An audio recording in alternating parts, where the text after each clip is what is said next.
जय श्री राम दोस्तों, आप देख रहे हैं यूट्यूब चैनल ज्ञान स्टार प्लस। तो दोस्तों, आप सभी का हार्दिक स्वागत और अभिनंदन।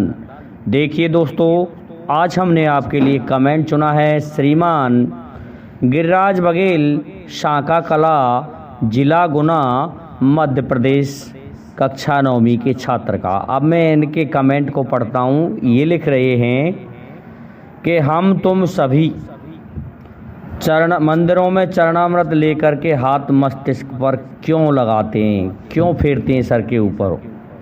तो दोस्तों, आज हम इसी प्रश्न का उत्तर देने जा रहे हैं।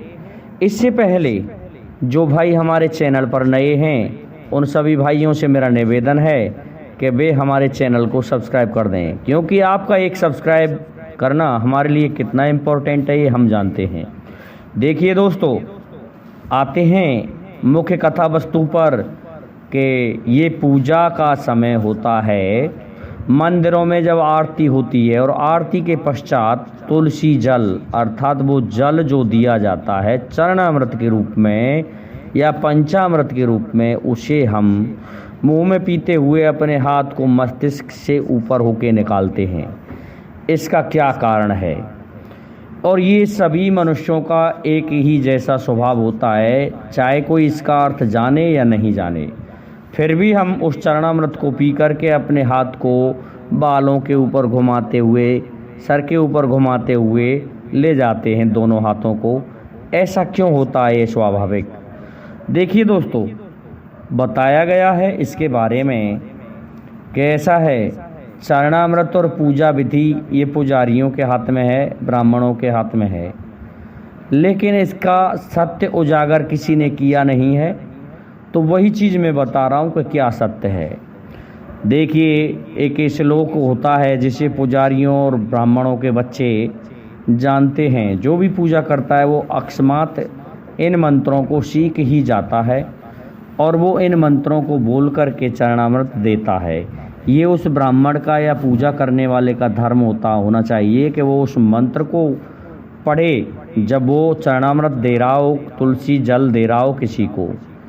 तो देखिए क्या है वो मंत्र, क्या है मंत्र? ये है कि अकाल मृत्यु नाशनम, अकाल मृत्यु नाशनम, सर्प व्याध विनाशनम, विष्णु चरणोदकम नमामि।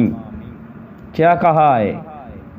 कैसा है, जब हम चरणामृत लेते हैं और उसे पी कर के थोड़ा मुंह में और सर के ऊपर हाथ ले जाते हैं, इससे दोस्तों दोष खत्म हो जाते हैं, अकाल मृत्यु नहीं होती है। तभी तो ये मंत्र है कि अकाल मृत्यु नाशनम।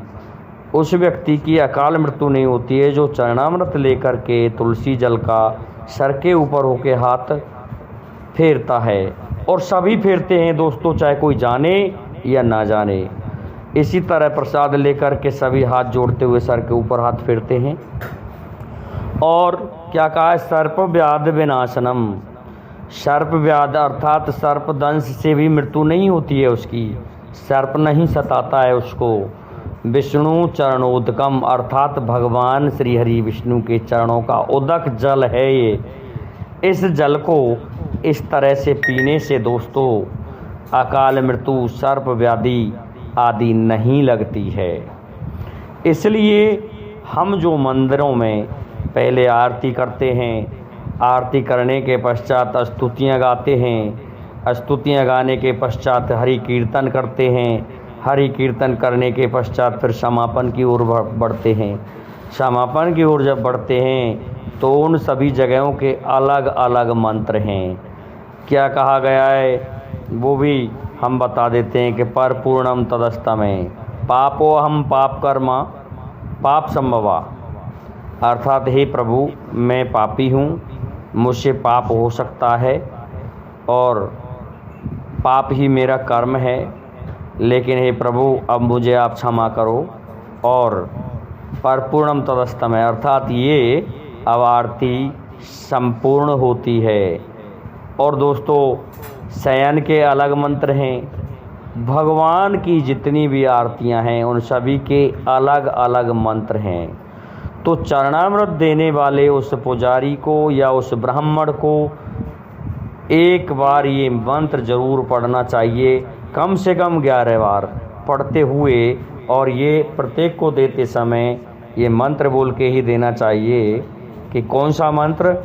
कि अकाल मृत्यु विनाशनम सर्प व्याध विनाशनम विष्णु चरणोदकम नमामि हरे। अर्थात हे प्रभु, हमारी अकाल मृत्यु नहीं हो, सर्प नहीं सताए, और ये हम आपका चरणों का जल पी रहे हैं। हे प्रभु, हमारा नमस्कार स्वीकार करो, और हम आपका ये प्रसाद चरणामृत ले रहे हैं। दोस्तों, चरणामृत के अलावा पंचामृत भी बनाया जाता है। पंचामृत को भी इसी तरह से लेते हैं, लेकिन प्रसादी में मिला के लिया जाता है।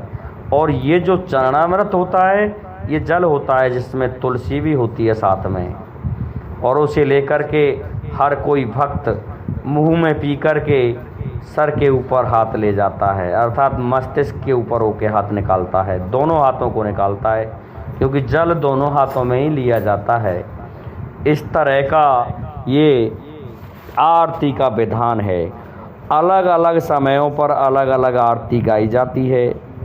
प्रातःकाल की भोर की आरती अलग होती है, दोपहर की अलग होती है, शाम के वक्त की अलग होती है। बहुत से जो ग्रामीण मंदिर हैं उनमें 2 ही टाइम आरती होती है, क्योंकि फिर भगवान दोपहरी में शयन करते हैं, या अपने कार्यों को करते हैं, या अपने भक्तों को दर्शन देने जाते हैं, भक्तों पर कृपा करते हैं। इस तरह के कार्य भगवान के भी होते हैं। कहा है भगवान ने स्वयं ने गीता में कि जो मुझे जिस तरह से भजता है, मैं भी उसे उसी तरह से भजता हूँ। अर्थात हम जैसे उनका भजन कर रहे हैं, वो भी हमारा भजन वापस से करते हैं, जिससे कि उन पर कर्ज ना चढ़े हमारे भजन का। इस तरह का भगवान स्वयं श्री कृष्ण ने कहा है अर्जुन से। इसलिए दोस्तों, ये भक्ति का तरीका है। आरती करना सर्वश्रेष्ठ है।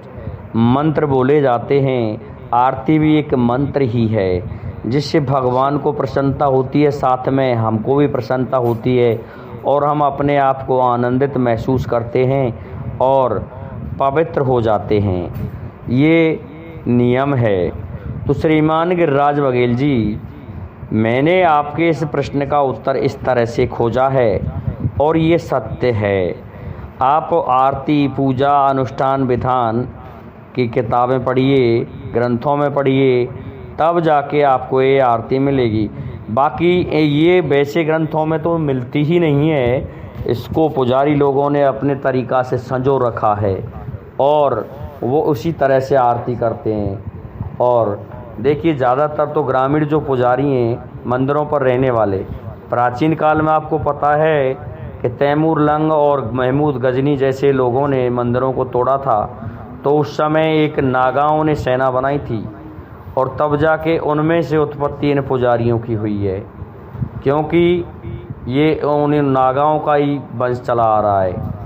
और नागा जो संत होते हैं वो इस तरह के होते हैं कि वो किसी से नहीं डरते, वो तो सीधे ही उन मुसलमानों पर आक्रमण करते थे और मंदिरों को बचाते थे। इसलिए इन मंत्रों को जानते भी उन्हीं के वंशज हैं। प्रत्येक पुजारी का छोटा बच्चा भी इन मंत्रों को जानता है। इसलिए आज के लिए इतना ही काफ़ी है। मैं समझ रहा हूँ कि आपकी समझ में उत्तर आ गया होगा। दोस्तों, हमारे इस वीडियो को लाइक, शेयर, सब्सक्राइब करें, साथ ही बेल आइकन को भी प्रेस कर दें, जिससे कि आने वाले वीडियो का नोटिफिकेशन आपको मिलता रहे। जय हिंद, जय भारत, जय जय श्री राधे, जय जय श्री राम।